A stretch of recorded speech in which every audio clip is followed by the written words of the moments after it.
Yay. Podcast. Podcast. It seems we are mostly in a rather tired sort of state today. Man, you sound loud. I can't tell whether that's my headphones or not. Zero, could I get a sound check? Sound check. Yeah, you're a little loud. Patient. I'm just gonna turn you down a little bit on Discord. There we go. Sound check, patient. My apologies. If you're adjusting your voice, please don't. Sound check, patient. Alright, how about now? Is this doing better? Yeah, that's good. Cool. Okay.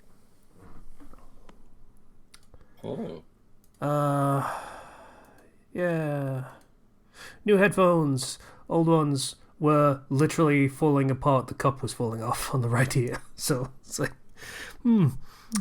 might be time to get new ones after using these for like 6 years or something like that. You know, they had a good run. Seems a good time span for it to. Yeah. Very nice though. Very comfortable. Like, Oh, yes. it is. I have fairly consistently looked for over-ear headphones that actually go over my ears and like cover the whole thing instead of just like sort of just squashing against it kind of thing.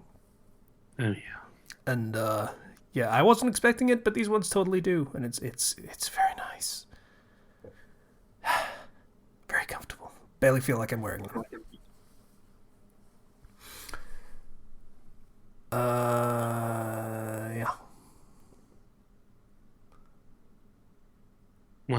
What brand are these? Fuck if I know. Headphone brand. That's really helpful. Oh. You'd have to give me a second to look up my emails so I can find the receipt, I guess.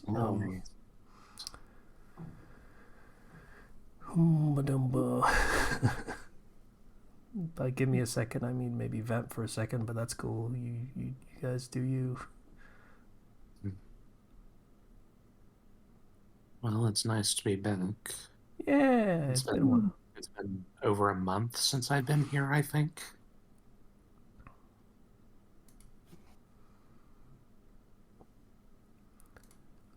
Okay, that's right, that's delivered. That doesn't tell me what it is. There we go. Here we go. What was it? What did I buy? What did he buy? Edifier W800BT Plus wireless over-ear headphones, Bluetooth headset with CVC TM 8.0 call noise cancelling, 55H playback time, This means nothing to me. built-in microphone, physical button and app controls, Stop. black. Was that a passive-aggressive way of getting back at me for asking you to look that up, Casey? No, that was me just realizing just how long that fucking item description was and just wanted to go through the whole thing so everyone can know exactly how much bullshit that is, because I'm just using them as fucking headphones, my dude. I don't know what any of this means. It's like you're reading off some Souls lore on this item description. No, Soul's lore is coherent. This is just jargon. I don't even... I disagree with that statement. No, but yeah. The fuck is CVC? Call noise cancelling? What does that mean? I don't know what they're trying to say. 55H playback time probably means 55 hours, so they'll work for 55 hours on battery in wireless mode, I assume. That sounds pretty good. Almost 3 days straight. APP control. APP. What does the A stand for? Automatic? I don't know. What does the P stand for? Piss off. If I type APP in Google, I'm not gonna get what I'm looking for. No, you're going to get the word app. Uh,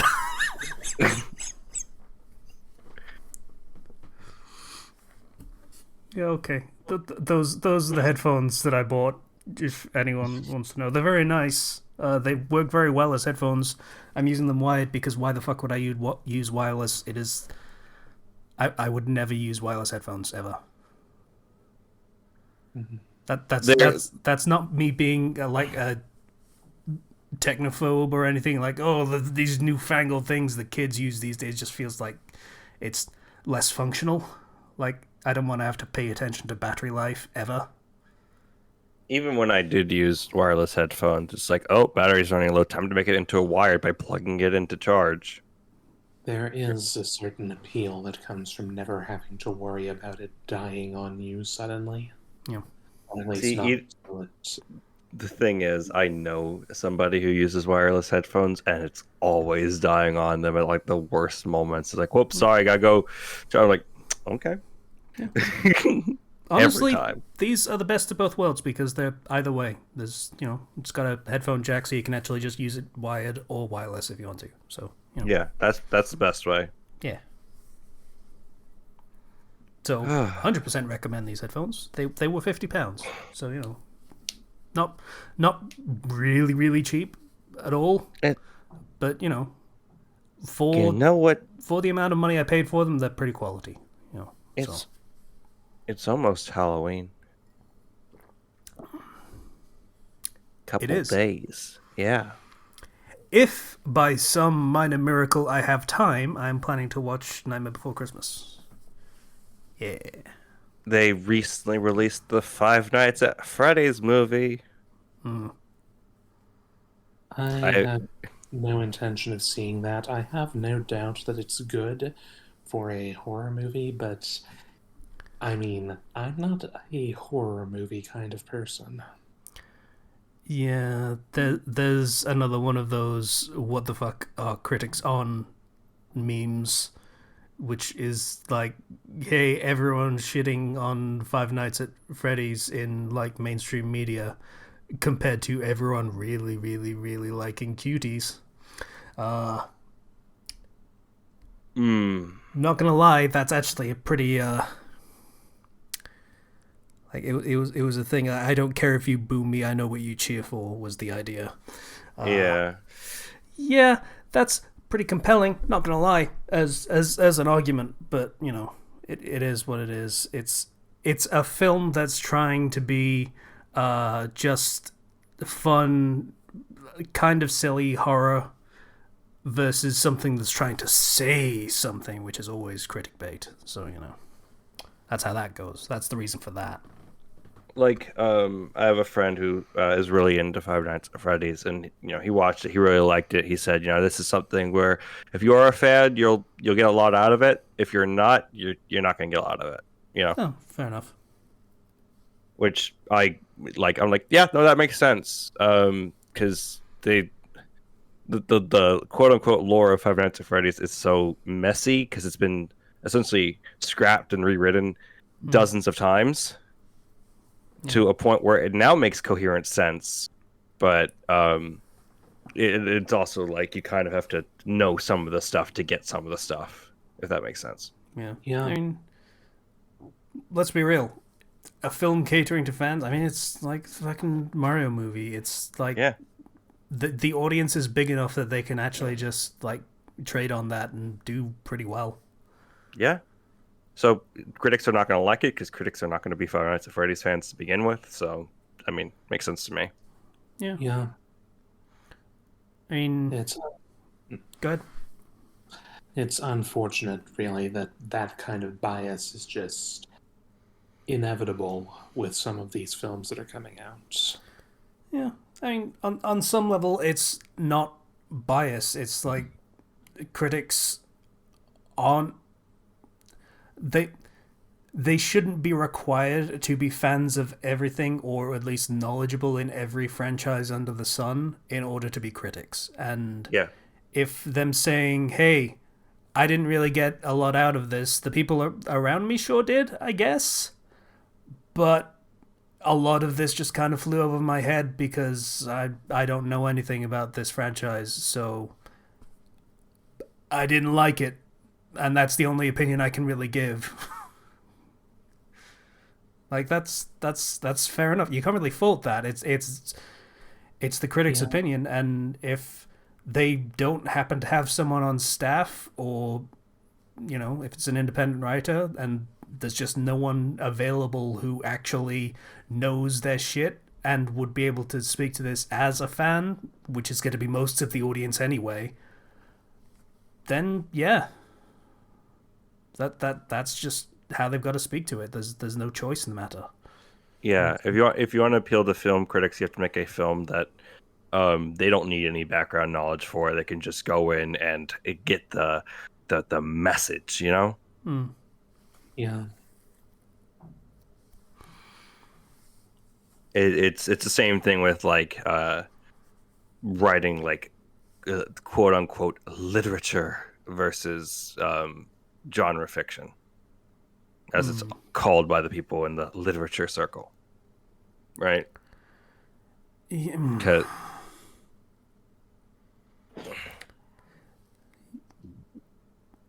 That is a distinction that frustrates me for many reasons. I know it's That might be just I how you're learned. speaking to it rather than how it's actually like genre fiction is literature. That's not. Yeah, not according to my English professors. Oh wow, Yeah, fuck them.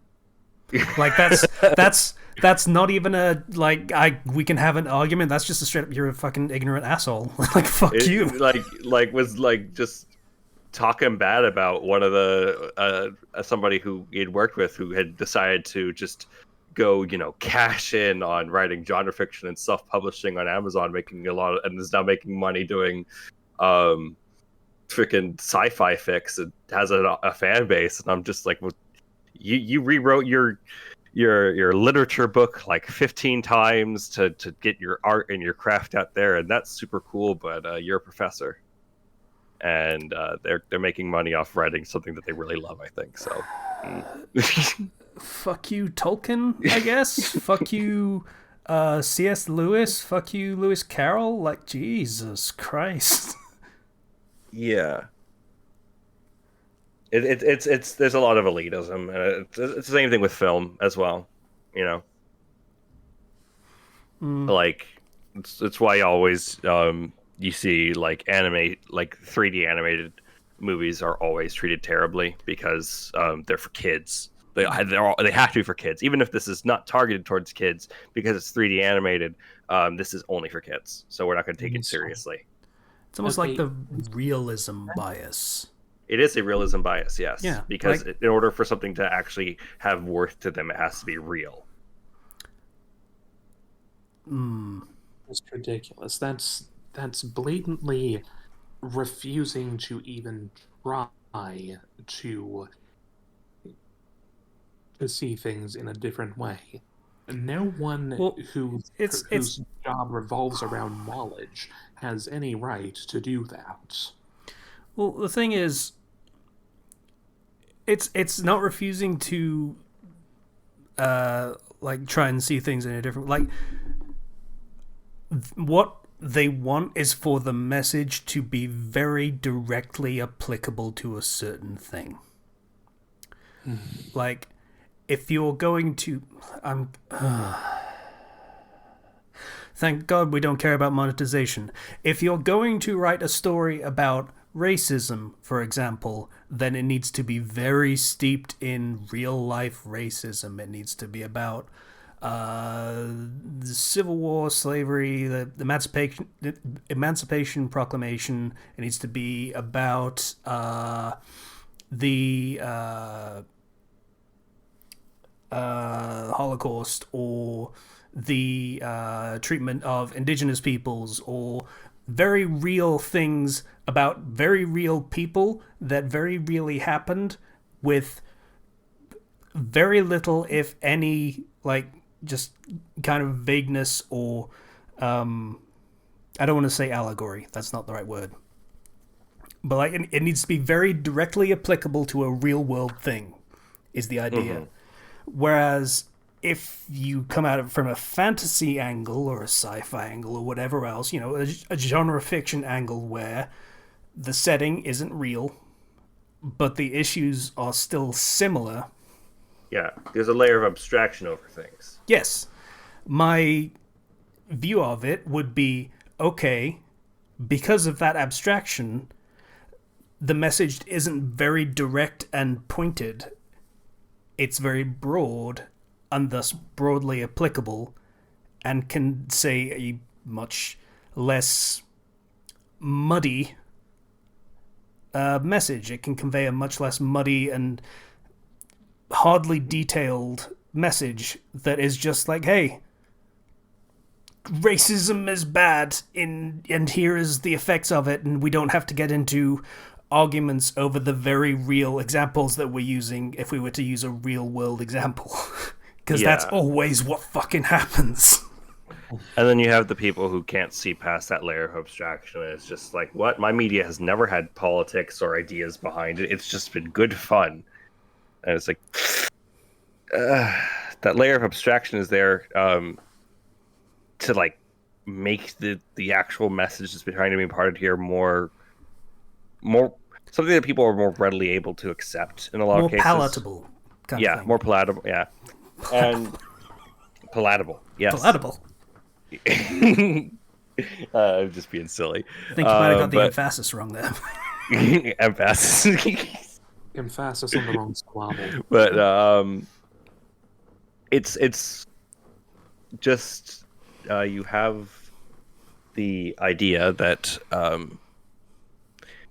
it's why when you look at a lot of your stories that you are required to read in school, like how many of those are actually like pieces that are defined by having a genre of sorts, of being fantasy or being sci-fi. A lot of them are based in reality, even if they're fictional. It's like, this is a real place in a real country where stuff happened, you know? Hi, Slicer. Hello, Slicer. But it's because that's seen as more valuable, because that's seen as proper literature versus something that is, you know, oh, well, it's only written for entertainment. You know. I mean, there we go. Most books are written for entertainment. Like, I don't think anyone goes into any. Well, that is too broad a statement.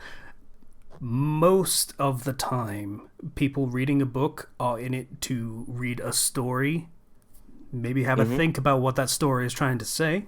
That is always a thing. For some people, and definitely for some books, it is absolutely going to be the point. But most of the time, it is a pastime. It is a way to be entertained, to have the mind engaged in something, to have your culture enriched. And that's entertainment. That's just what that is, whether it's in a real life circumstance about real life events and real hard-hitting problems, or whether it's about some fantasy bullshit that is very much relatable to those real world issues and real world problems. Yeah. It's entertainment either way. That's just what it is.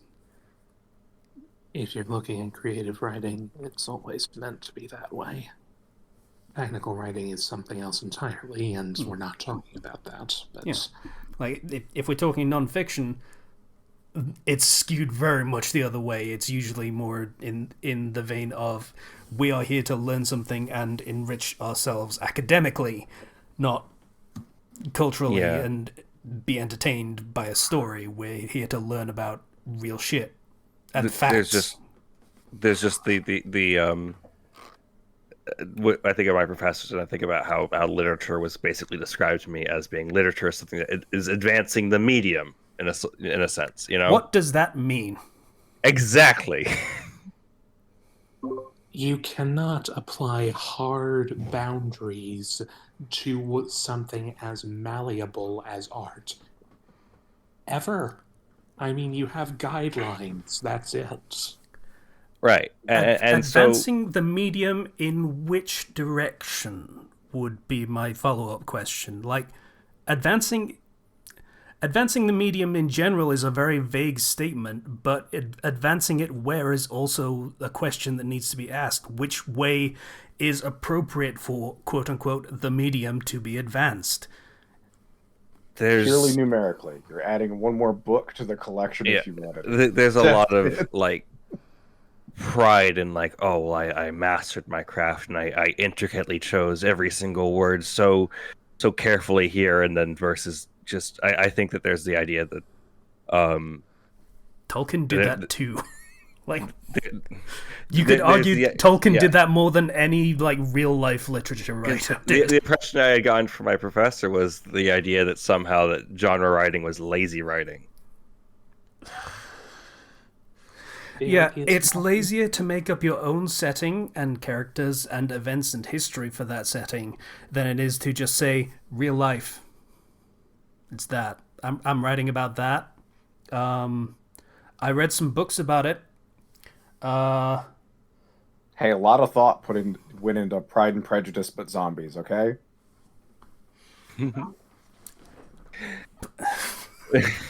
I mean,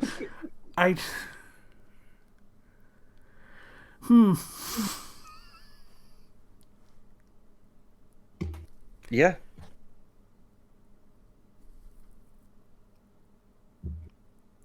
So that's kind of I think of that mentality when I think of film critics.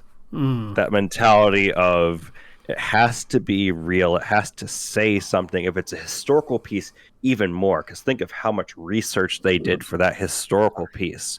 That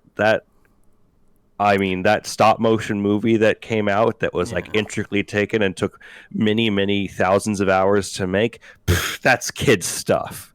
We're talking about getting actors and putting a black and white filter on and using interesting camera angles. And the appropriate response to that is, okay, Oscar Bate, calm down. Fuck off. Yeah. Like, man, I hate black and white filters. Like, me too, especially when it's inconsistent. It's one of the things I hate in the Oppenheimer movie is the black and white filter is inconsistent. And like, I get it's there for a reason, but just don't do that. There's no reason to. It doesn't actually add anything. It doesn't add anything. It takes something away. That's kind of the point. It was a limitation of the time. That's why old movies do it. Well, did it, rather. And if you're doing that in modern movies, then you're just pandering to the idea of the old stuff is better. That's it. It's just pandering.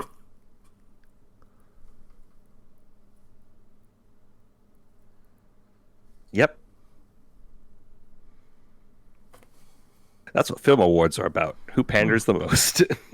Well, for your consideration. Yeah. Yeah.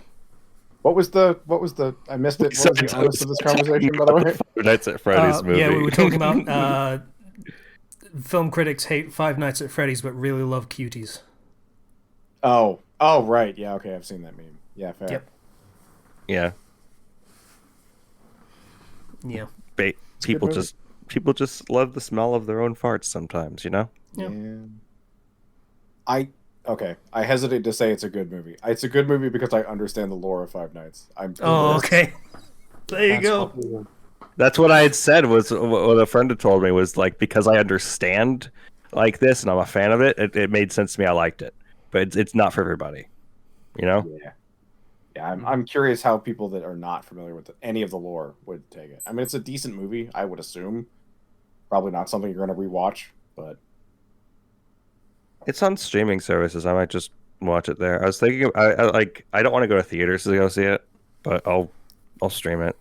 Yeah, it's not. I can't think of a single moment I was even mildly spooked. So I don't think the theater experience is going to help at all. So you know what has been actually spooking me a lot lately? What's that? Gas prices? So I have gone. Ooh, too real. I have gone onto YouTube and I have been finding a lot of spooky videos. like ring camera footage videos of like terrifying things that people like, because you have the ring camera, which is for your doorbell. You have a camera basically installed on the front of your house. Oh, Mhm. those. Okay. The ring, Yeah. brand ring. Okay. Yeah, so the footage that is taken from that, and like I see some, I've been like looking at all sorts of just horror videos on YouTube because it's spooky month, and that's what I do. And oh my gosh, the ring camera stuff scares me because that's real, you know. A lot of these, some of these cases are probably fake, but most of these are just seem too real to be fake, if that makes sense. Mm-hmm.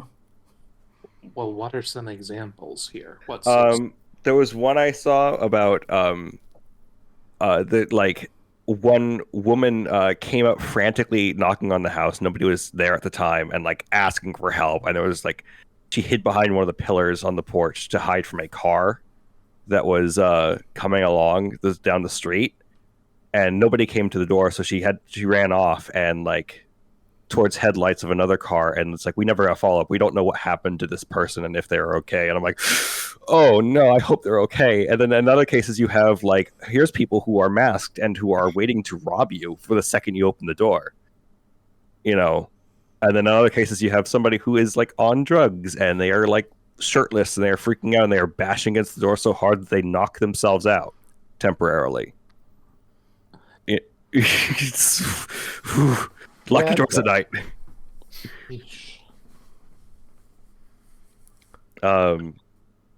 But that like the human element of what people can do always scares me the most, because it's like you can always assure yourself, oh well, the monsters aren't real, but like with people, it's like that could happen. Somebody could come to my door with the intention of just stabbing me because they feel like it.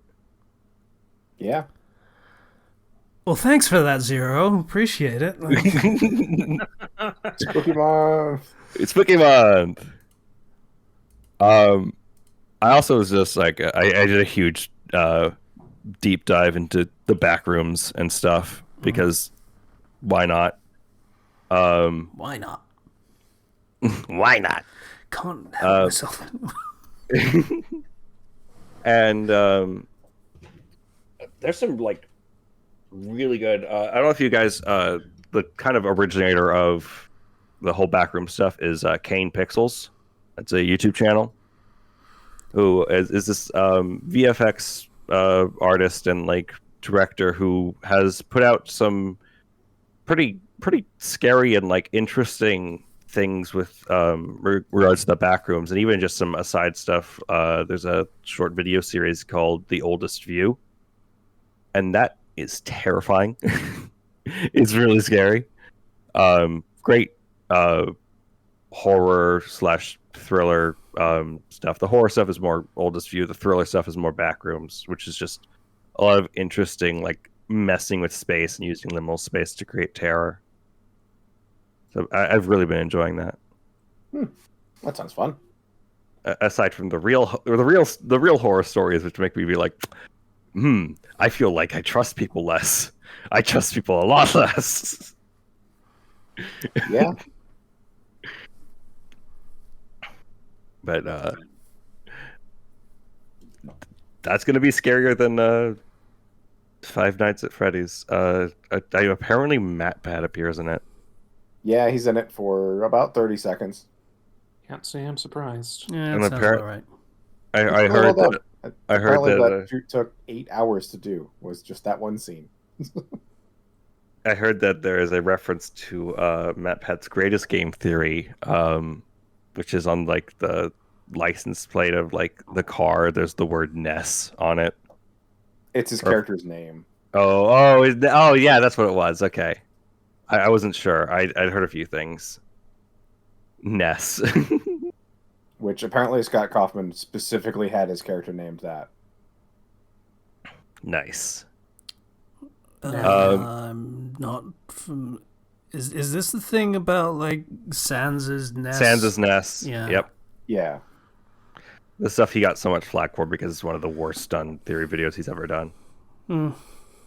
I mean, it's all goofy bullshit anyway, so like, whatever. Yeah. I Mhm. can't remember if that one was an April Fool's video or not. It was not. Oh, He was fair enough. very serious about it, which is why like everybody mocked him for it. I mean, I could probably like fucking Toby Fox is a gigantic fan of Earthbound, so I could absolutely fucking see him doing something like that. Yeah. Just, He just does for like to do. funsies. Yeah. Have any of you seen The Amazing Digital Circus? Yeah, I saw it 2 nights ago, I believe. No, but I've heard of it. Oh, yeah. Somniac recommended it to me. I was not a fan of the premise as he described it to me. Okay, so The Amazing Digital Circus is a 3D animated series by Glitch on YouTube. The pilot was released about 2 weeks ago. I don't talk about it then, but we didn't have a podcast for a little bit. So it is I think Gooseworks, who's a YouTuber, songwriter stuff. This is basically their show. They are a showrunner for it. They wrote the story, did a lot of the music, and pitched the original idea to Glitch, which is like an Australian 3D animation studio. And it's a very interesting show. The basic premise is think like old computer style, like 90s esque computer game, and essentially getting trapped in that and all of the mysteries and existential horror that brings, of like, you no longer have your original body, also you don't remember your name, also you can't eat, drink, or sleep anymore, and there's no way out.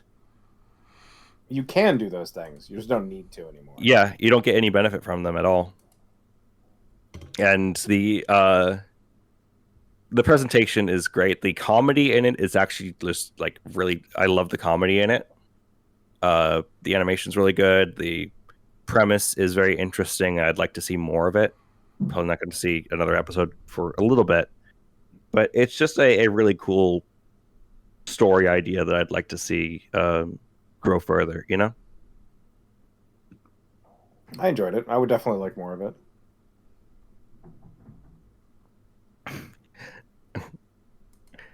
I like that you're in a digital world where anything is possible except swearing. Yeah. They forcibly filter your language because no swearing allowed in this digital circus. But horrible body horror is completely fine. Yay! Yay! It's great. Some people are like really, really like obsessed over it, and I think overhyping it. It's just really, I think it's really neat, and I think that it's well animated, it's well done. So I'm happy that exists. There's a lot of new games that came out also, and I have not got a chance to play any of them because I was studying for a test. Legitimately. You have your masters. What are you testing for? So my teacher credential requires me to take a test called the RICA, which is the Reading Instruction Competence Assessment. Which essentially, in order to get an actual teaching credential, you have to show that you can teach people how to read. Essentially, that makes sense. I mean, you've already kind of been doing it for years at this point, but yeah, that could kind of make sense, I guess. So obviously, you need to know all of the vocabulary terms, like what morphemes are, what phonemes are, what morphology is, what orthology is, how to use the most effective strategies to help people learn at all ages and grade levels. And I don't know what all of those words meant. You have to know what onsets are, what rhymes are, and that's not RHYMES, that's RIMES. It's cold. Well,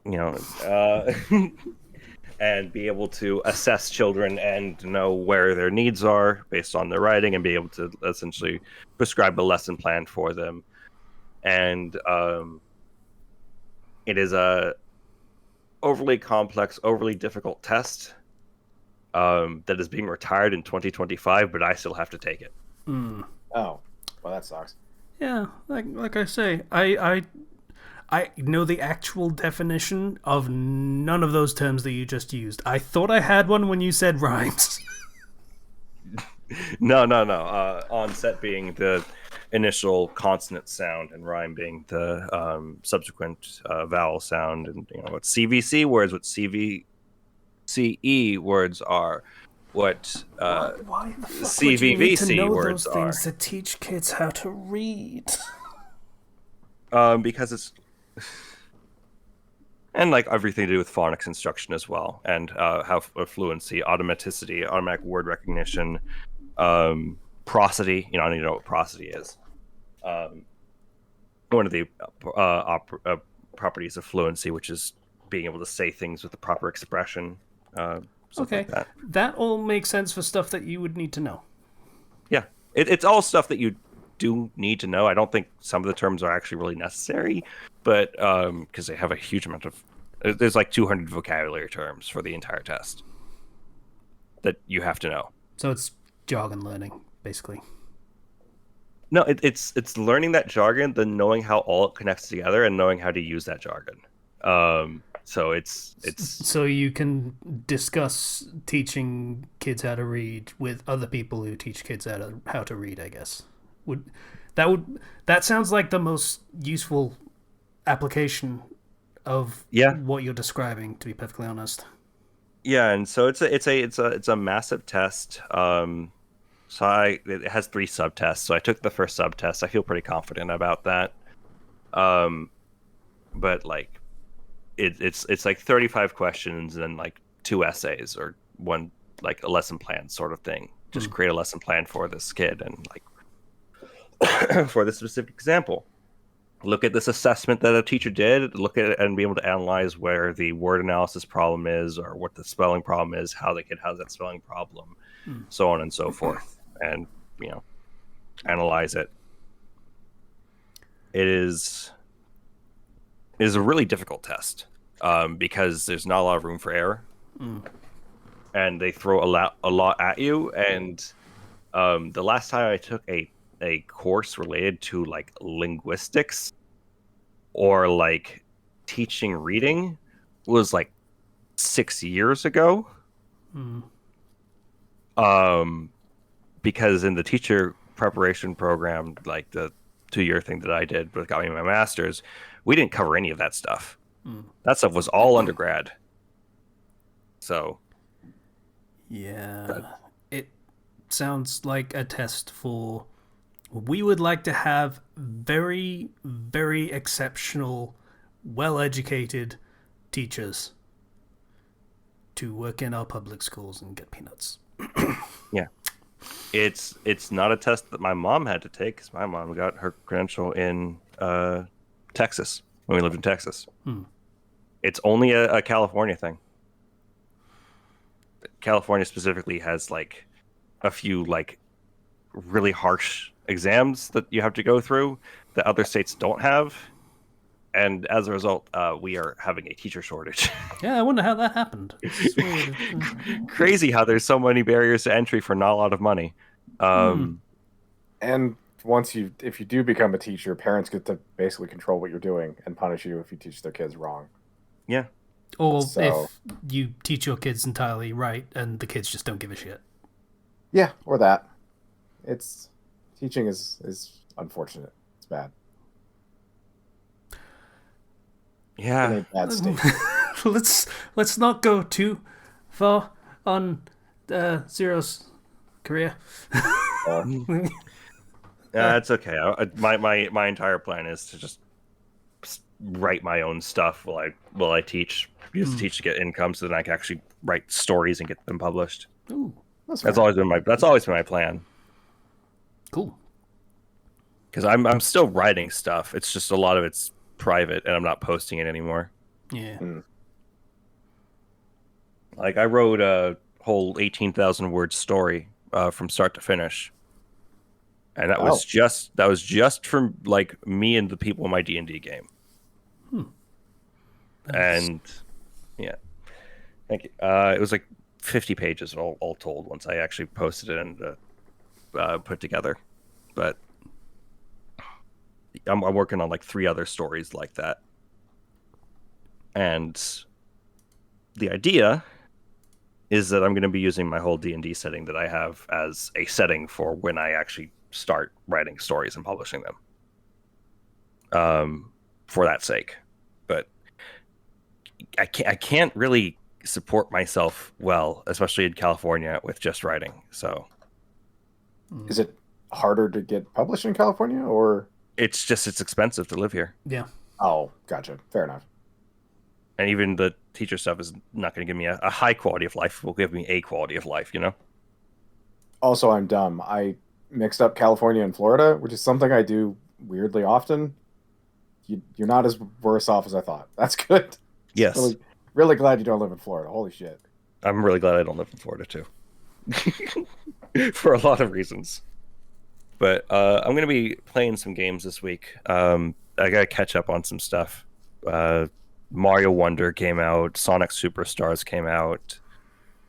So I got a Mario and a Sonic game. I've been told that the Sonic game is really really good, but it has a secondary mode that you have to complete with a new character to get the true ending, and that mode is horribly designed. Oh. Mm. Hmm. Do Um, they patch Sonic games? Do you think Yeah. it's going to get better? they do. It's just the issue is that it has really bad level design, like spring into spike wall level design, Oh, I see.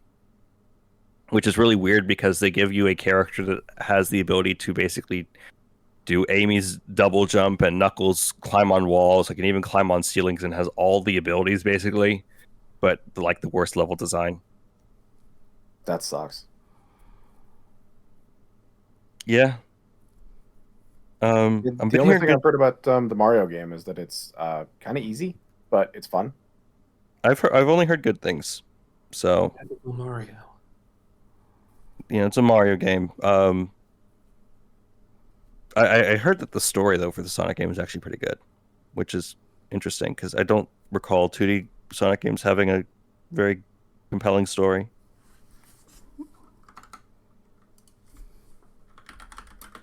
Most of the time, it's very visual, you know,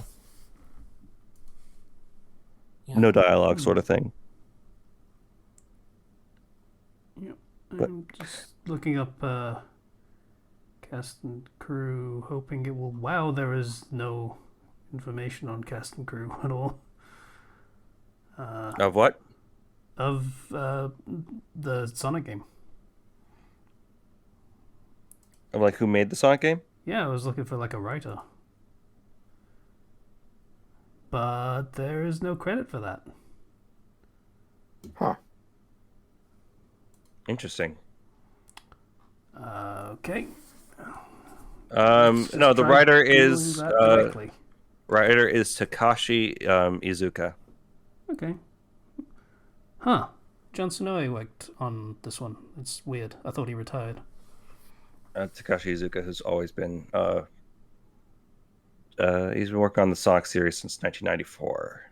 So yeah, no, it's the same. It's the same people. Yeah, Sonic I was team. I was just wondering whether it was Ian Flynn that was working on it, but no, No, no, he's just doing the full. I hesitate to say AAA, but the 3D ones, I guess. yeah. Um, I'm just I've just heard it's pretty good, so looking forward to that. The secondary mode is just it's just apparently really bad. So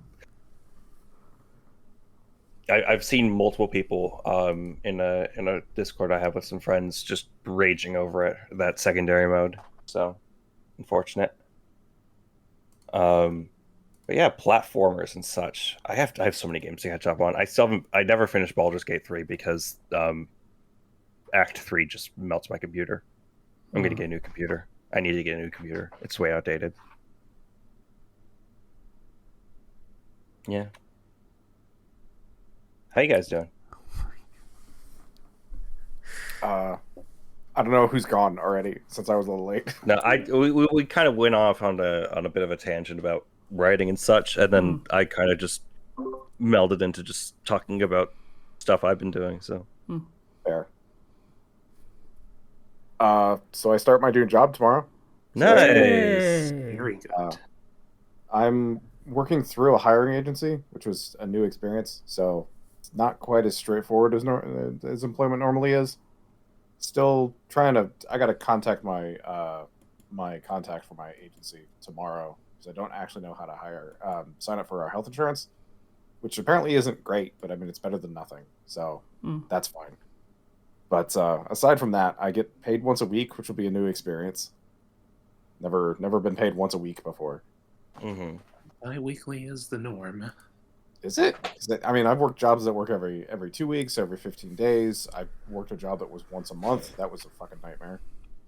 Okay, maybe I don't have the best sample size in the world, but every job I've worked, out of more than half a dozen, I think, it's always been bi-weekly.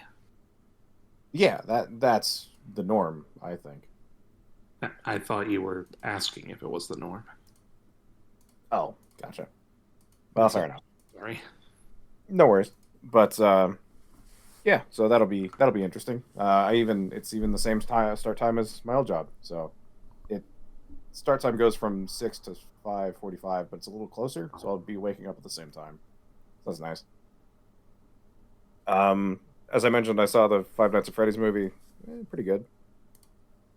Again, I don't know if it's going to be good if you haven't seen any of the lore or played the games or anything like that, but we already talked about that, I suppose.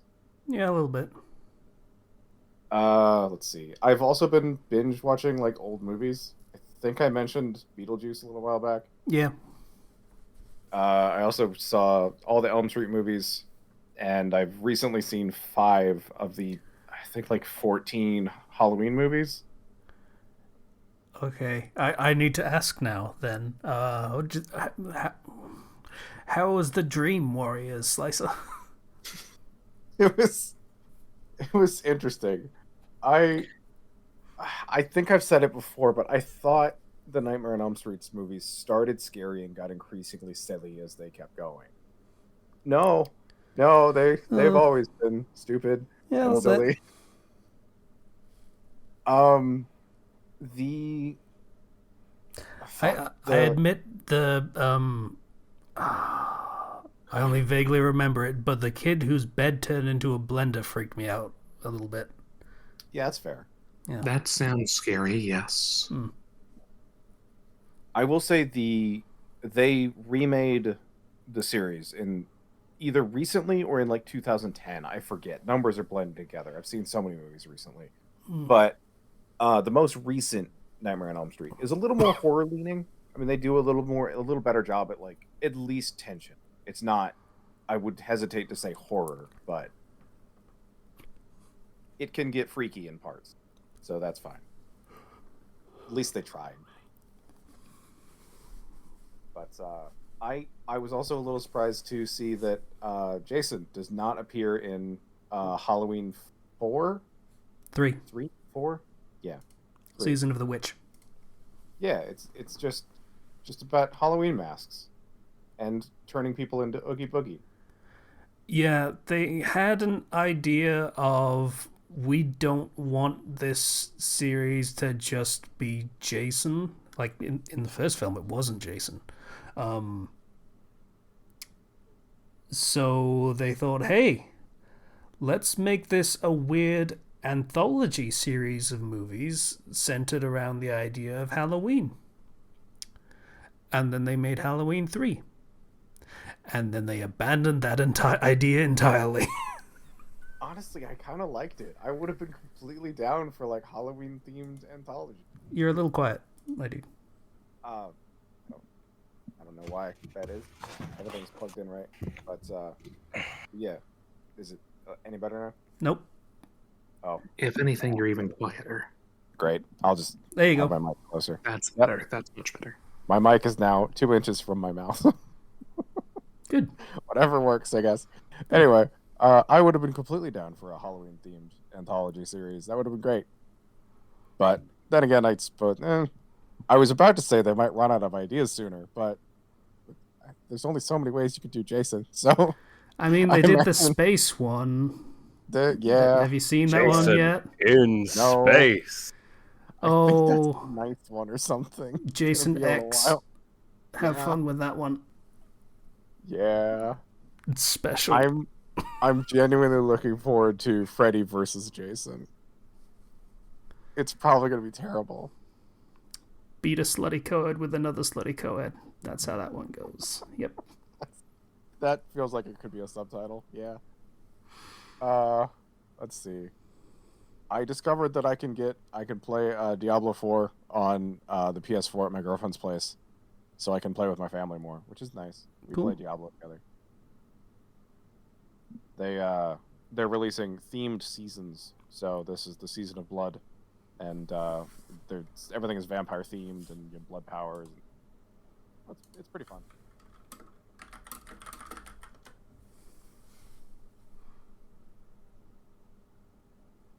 Nice. Is something wrong with the mic? Yeah, you keep fading away, so I'm assuming you're moving away from the mic. No, I'm laying down with Hello? We are not hearing you at all anymore. Okay. Yeah, so Halloween movies are a mixed bag is maybe a little generous for how to describe them. Mm-hmm. They've had some ideas, I guess, is a polite way of saying it, I guess. Coming up with ideas is easy. Executing them, well, that's where it gets tricky. Wait, just sound check. Testing. Coming through. Yeah, That's good. Okay. Okay, yeah, we're good. I lowered the sensitivity and I don't know, reset the call. Maybe that'll help. Yeah, I just want to clarify. Halloween is Jason and Friday the 13th is Michael Myers, right? Or is it the other way around? Fuck. Yeah. I'm pretty sure. No, it's the other way around. It's definitely Friday the 13th is Jason. Yeah, you're right. You're totally right. I got that completely backwards. Okay. In fairness, Slicer said it first. It's his fault. Also, we can't hear you again. What is wrong with my mic? I don't know. Have you tried doing the thing where you hold the plug into the socket? It's not even loose, so it's just I don't know. Okay, now you're normal volume again. Yeah, I lowered the sensitivity further, but I'm looking at the sound levels now and it's fine. So I just Down spend the again. whole call in the Down again. Great.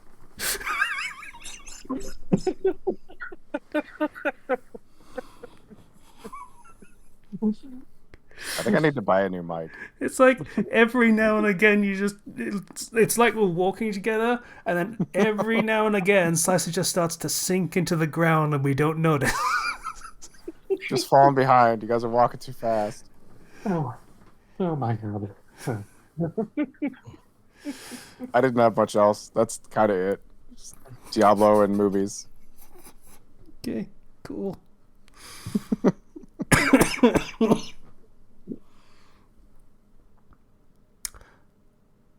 So yeah, Patient, how's it going? You good? Of all the ways that you could have phrased that, Casey. Yeah, I probably could have just gone with him falling behind, like he said, but no, he's sinking into the ground. And he's just sort of eventually. Oh, you're. I'm starting to get lightheaded. Oh, right. That's been a problem for a while. I just need to work on getting myself into better shape. I've been making a few dietary adjustments lately, but it doesn't seem to be making enough of a difference yet. Just something I'll need to work on. It's been several weeks since I've been on. I think one of the week. I think that the whole thing with me catching COVID happened after the last time I was on, right? Yes, I believe so.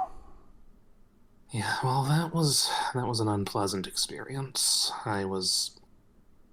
The first day was easily the worst. Pretty much 24 hours straight of me laying in bed with a splitting headache, alternating between freezing and burning up, and unable to sleep despite the exhaustion. All day and all night. Yeah, so that was hell. After that, it pretty much subsided into just fatigue and a lot of congestion, which was annoying, but a very welcome change of pace compared to what the first day was like. Mm-hmm. Yeah. So that was fun, to put it one way. Still no luck on the job search after all this time. The unemployment benefits are still keeping me stable, giving me enough to keep paying off all of the necessary bills for food and rent and that sort of thing. So I'm mostly taking advantage of the time I've got now to keep resting and recovering as much as I can, catching up on some of the writing projects I've been working on. But it's still a bit disheartening that none of the applications that I'm putting in on a weekly basis are getting back to me. At this point, I'm thinking I'm going to have to start looking outside of any kind of job in the banking or financial industry, because it's starting to look like a bust. The fuck? Why, sir? Why, sir, now we're just getting a whole lot of static from your side.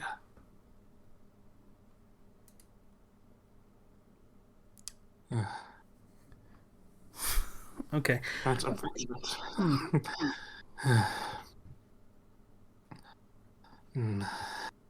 Recent things. Hard to remember everything that's happened over the last month, even if most of it has just been pretty uneventful due to me just not having the freedom to go anywhere. I'm sure I missed the discussion of the teal mask. I have not actually completed the teal mask because the performance of the game was just I couldn't stand it. I'd just gone off Baldur's Gate and I couldn't play that game because the performance was so bad, and then I jumped onto Pokemon and the slowdown was just killing my drive to continue the teal mask. So I've not actually completed it. Well, I'll refrain from saying anything then, aside from the fact that I had mixed feelings upon reaching the end of it, largely veering towards anger, but with enough time and reflection on it, I've realized it was just tap dancing on some of my psychological issues. So. Yeah, I have heard from someone who did play it, and it, from the way they described it, it's kind of a broken Aesop, is what came out from it. In a sense, yeah. In a sense. Yeah.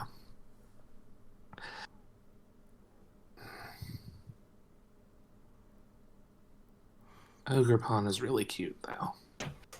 Yeah, I've heard good things about Ogerpon. Yeah.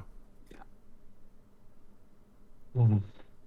And the other big Pokemon introduced in the DLC, completely separate from Ogerpon's story, that's kind of menacing. I'll just say that. Okay.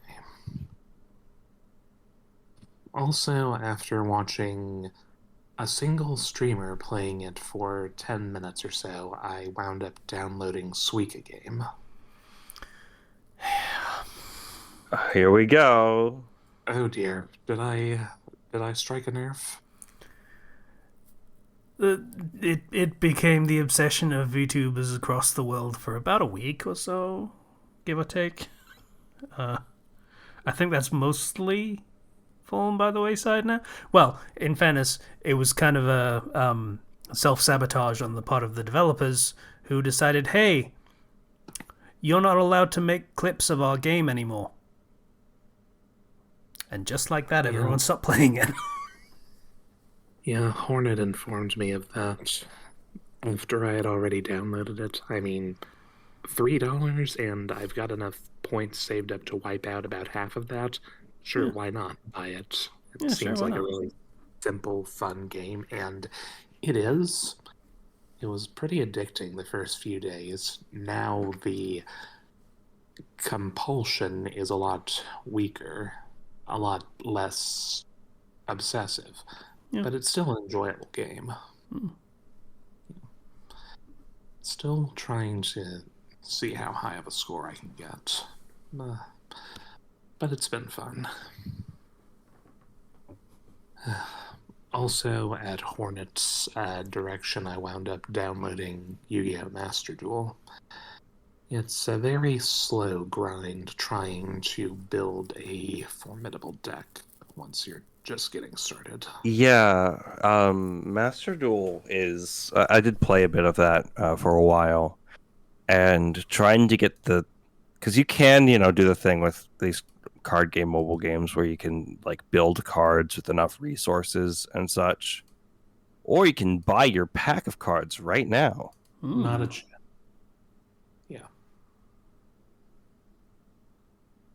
So it can take a while to actually get like a functional deck together, and then the meta changes, and then your deck is no longer any good. Yeah, that's the part that's bugging me. But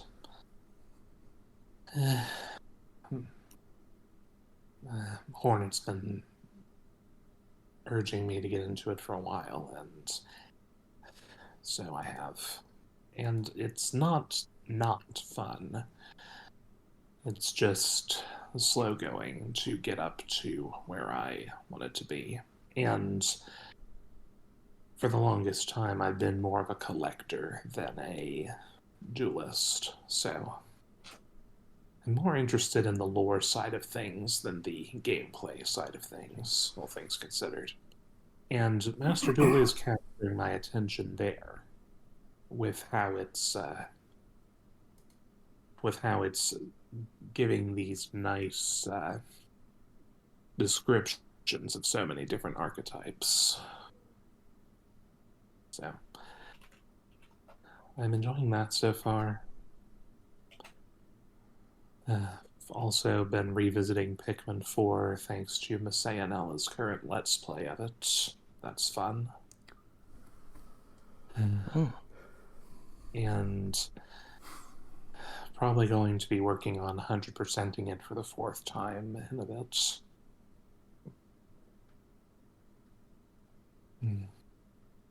Anything else? By and large, there hasn't been a lot going on for me lately aside from writing and gaming and trying and failing to find a job. I'm content for the time that I have to rest now, just really looking forward to when things turn around, naturally. So, yeah, that's about all. Not nothing else springing to mind at the moment. Although I do have one fanfic recommendation. Should I save that for the end? No, you can do it now. All right. Are you familiar with a story called Hyphen? I am not. Anecdotally. It is a Pokemon story, mainly centered around the games. An alternate universe where something has happened in the past. And what happens in this story is, basically the premise is, the Ralts that Wally would have caught at the beginning of Emerald, is not caught, but winds up fascinated by the Pokeball Wally threw to catch her. She's a girl in this story, as opposed to the male in canon. And that leads to growing curiosity with human life, and that leads to her deciding to learn as much as she can, which soon leads to her disguising herself as a human and becoming a Pokemon trainer herself. So that's the basic premise of it.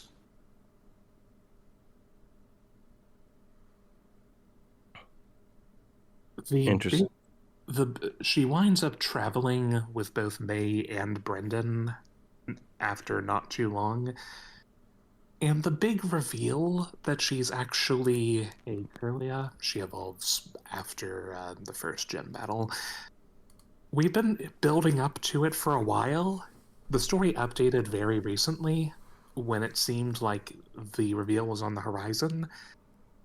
And the author's note said it'll be in the next chapter. And this is a really good story, but the updates are months apart. Yeah, that's... Slicer says brutal. Yeah. It's frustrating. I bet that's frustrating for readers when they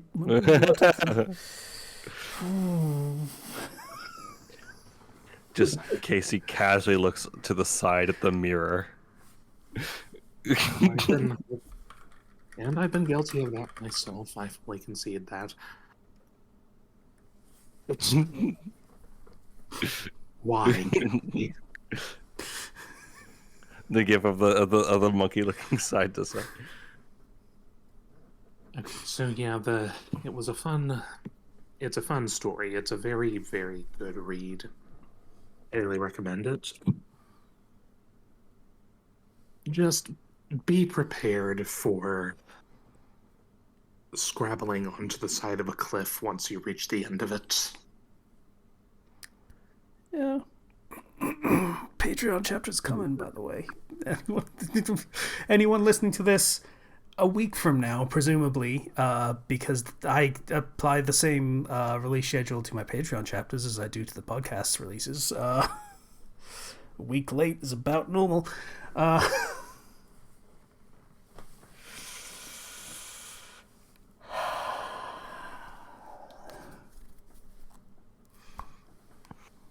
It's okay. We've been recording this, and I've been experiencing my anxiety going up and up and up with every passing minute. So, anything else, patient? No, go ahead. Sorry. It's okay. It's cool. No, I'm just fun. Like, I wouldn't be here if I didn't want to be here. Yeah. So, entirely by chance, really, basically. I hadn't really considered that it was a Halloween thing, but I've been watching Supernatural again. Yeah. That I have always said the first 5 seasons really, really hold up. Do they? Yes. The stupid melodrama is a little more noticeable on a rewatch. Slicer says genuine shock. Yeah. Like, it was weird. Like, Supernatural was a CW show, and it was the only CW show I watched when it was coming out. So I would hear all this stuff about, oh, CW shows, it's all fucking wooby melodrama and bullshit and dudes with big soft eyes going, "Ooh, girl, I love you so much," and all that shit. Um, Yeah, no, the and only thing I know about Supernatural is that I had some friends that were really into the fandom and shipped male characters with each other. yeah, I mean that was a big thing. They made fun of that actually. Like there is a plot point that is actually very very important. That there is a writer who can see the events of the show happening in universe and is turning them into a series of teen novels. Oh. And the cast go to a fan convention because there is some Wiggins happening. And find out that shipping happens with the more masculine macho brother and the gruff voiced but soft spoken angel character dude, and also with the two brothers themselves. Yep, they are very aware that that's a thing. Yep. In universe. Well, fandoms do what fandoms do. Yep. Yeah. Also, in later seasons, they have like the fandom basically disavow events of the actual show as like stupid canon fanfic. Like, just in universe, people disavowing the writing of their own show is wow. It's something special, but yeah, that show still holds up. I am much more aware of. I don't want to really rag on the dude. Then again, he has done this show for 15 seasons, and I assume he got paid very well for it by the end.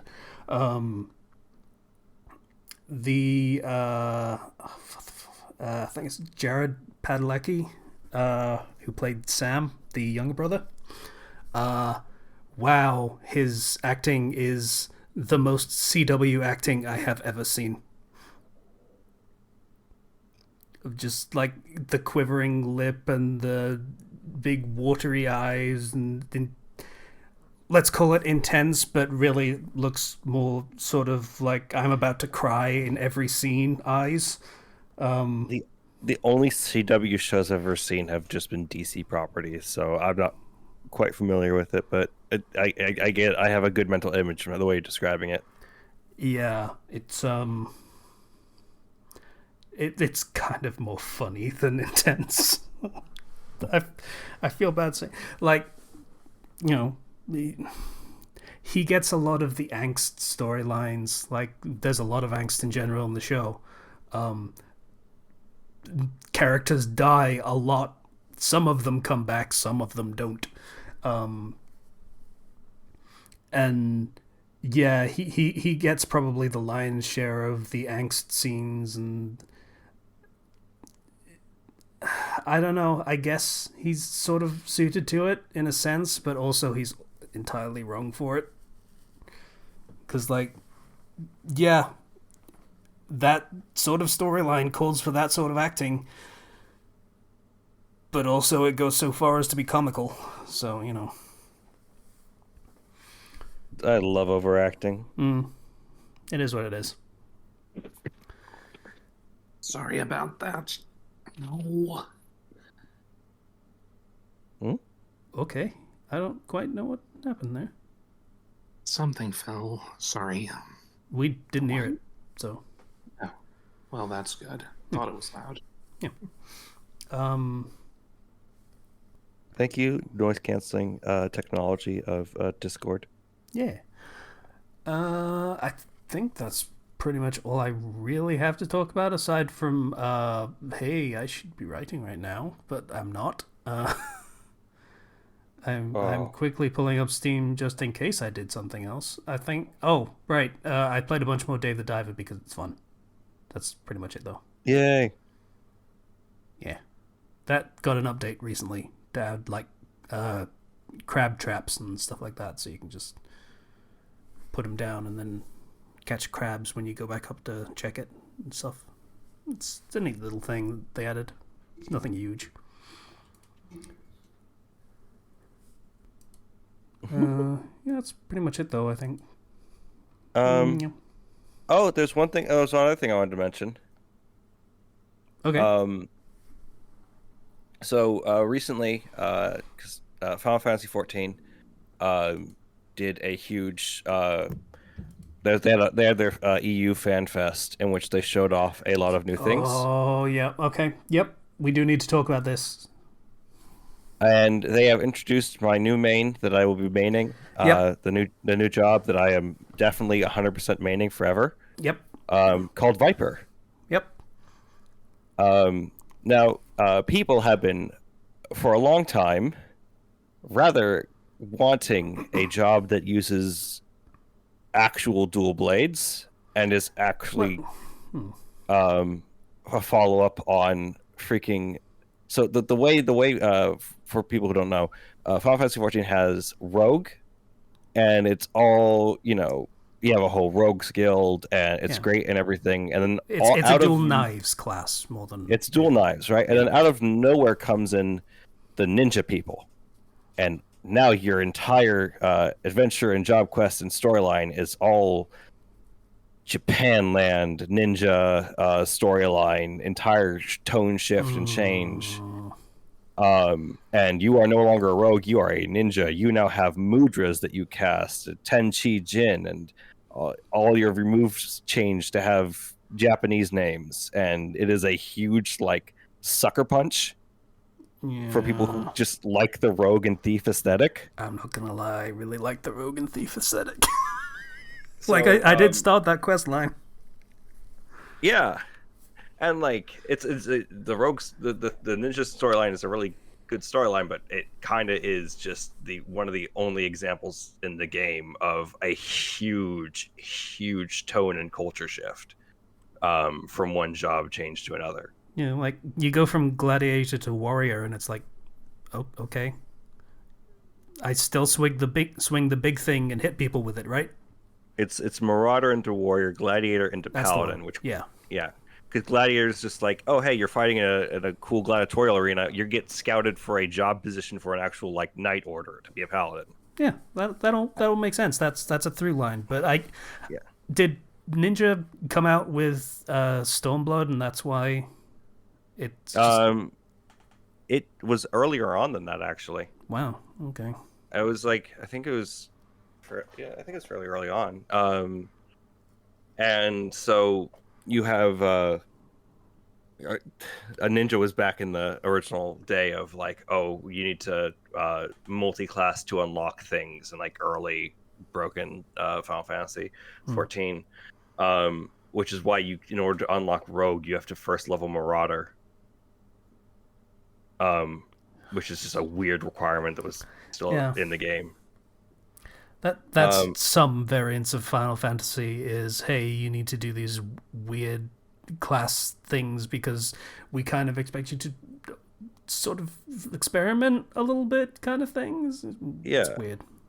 So they had a whole like cross-class system with cross-class skills, and it was Anyway, point is, people have been wanting a actual dual blade dexterity character that can be like rogue or thief or that sort of aesthetic, and then they announced Viper as the new scouting job. And Viper has two swords that can then switch into a twin blade. You can combine the two swords together to get a double, just a Dark Souls twin blade, you know? Yeah. And it's super cool. Yeah. And they have the same... It's going to be like a level 90 before you can unlock the class, but yeah. Level 80. Oh, it's almost as bad, but alright. Yeah, level 80, and you can get it in Ul'dah, which is one of the starting cities. You just have to have the expansion purchased, basically. Yeah. And it looks super sick. It's super cool aesthetic. It's what I've been wanting, and I've been complaining about Ninja because I main Ninja for a long time because it's a really fun class to play. I really like what it has, what it offers, but I've been trying to force it into being a rogue this whole time, Yeah. and now I actually have an option there. So yay! And there is another class that they have not fully revealed yet, but people basically think it's Green Mage. Mm-hmm. Because they always guess based off the shirt that Yoshi P wears, and he worn a Teenage Mutant Ninja Turtle shirt previously. I mean, it's like a tropical jungle setting, and they don't really have a druid slash shaman type character class yet, so it just kind of tracks. They're also adding a new limited job, which people are pretty much assuming is going to be Beastmaster. The only other limited job is Blue Mage, which means you can't bring it into Duty Roulette. You have to it's like its own separate game mode to get it up and running. Yeah. But it also has its own stuff that lets you have weird, wacky fun with it. So hopefully, Beastmaster is something cool like that. That would be neat. Hey, I have this really cool monster that I've decided is mine now. Yeah. And they showed off some of the new areas, and it's super cool. Really, really big fan of the more Southern American / Central American aesthetic and vibes going on. New world kind of thing. Yep. Yeah, and apparently they're going to have some cool tech stuff in there as well to shake things up. Why not? Also, they're doing a FF16 collab. Of course they are. So you can ride the dog Torgal. Torgal is a mount after you do the quests. Okay. I don't know what that is. It's a big dog. You ride on it. I like it. Okay. And yeah, no, they're dropping a new patch on Tuesday, which has they're doing a Fall Guys crossover for the Gold Saucers, the minigame stuff. Which it basically has Fall Guys in it anyway, so Yeah. Yeah, no, you just do Fall Guys levels, get points, and get special rewards. It's kind of a fun thing, and like a new variant dungeon. But yeah, no, the Viper stuff is super exciting because that is everybody's been going nuts over it because it's just really cool to have a new melee job that's a sequel to Rogue. they're not fans of like having to add more classes at this point because, in fairness, there are a lot of classes, but this does kind of feel like it does feel like something that was missing from the game a little bit. It is filling a gap. Essentially the way the game is balanced right now, the tanks are really solid. They each have their own particular niche. Yeah. The healers, you got like 4 healers, 2 barrier healers, 2 HP healers.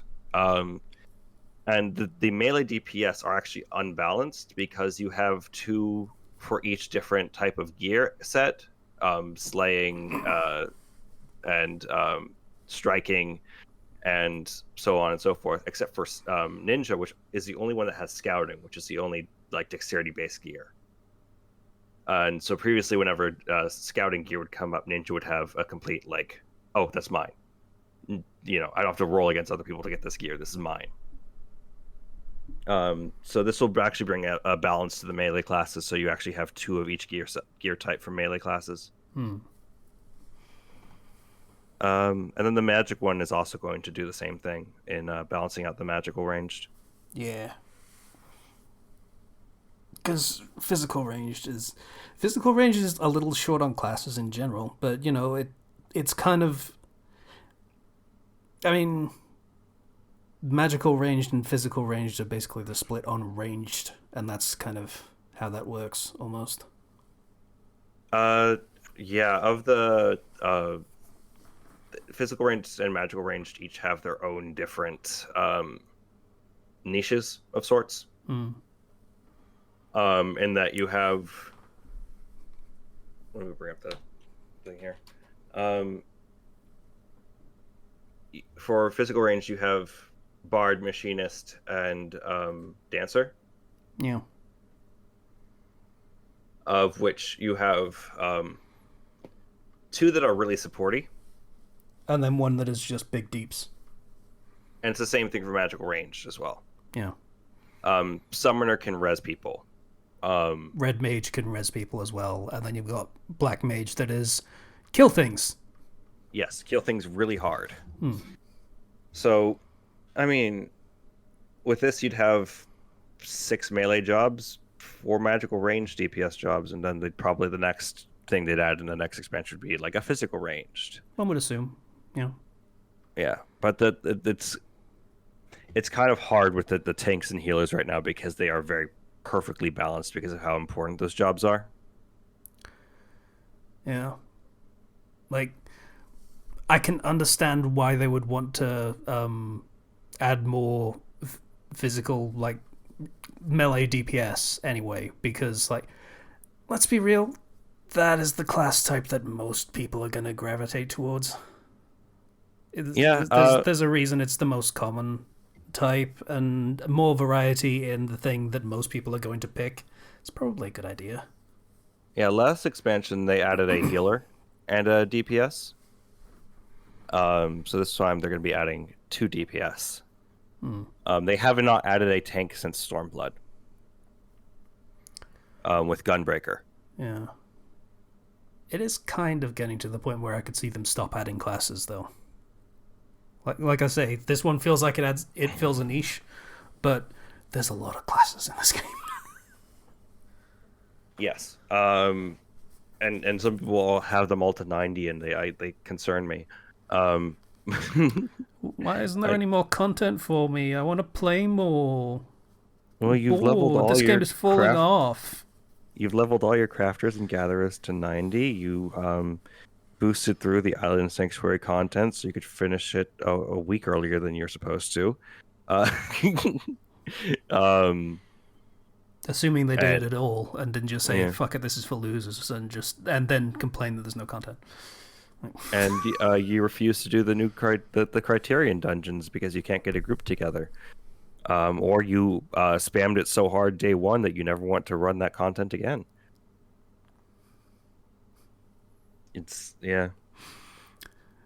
Man, is this turning into an anti-antis channel? Is this what we're doing? No. Like, okay, there's some complaints that like of lack of mid-core content, which they're addressing in the next expansion. It's just like this whole 14 stuff you have to take it with the consideration that they did a lot of just rebalancing of everything, and then they also were making FF16 at the same time with the same people who were working on 14. Yeah. So, yeah. I don't know.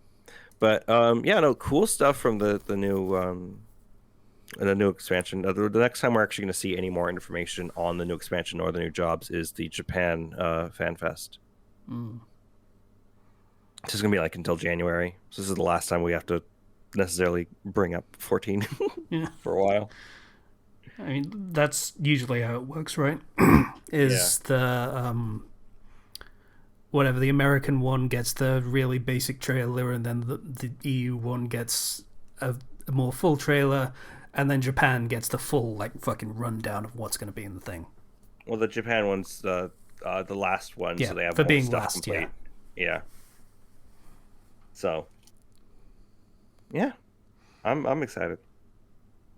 Yeah, I'm excited to play it in about 20 fucking years when I get around to it. Yeah, it's time investment. Ain't it just?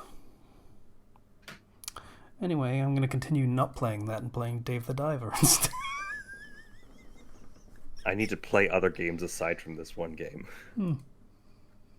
But they cost money. They do. Okay, so I think that's an episode. We've pretty much lost Slicer from my understanding, and Patient is here. Patiently waiting. Yeah, I'm fine. Yeah, just decided to mute because we wouldn't shut up about Final Fantasy, and I get it, 100%. Yeah.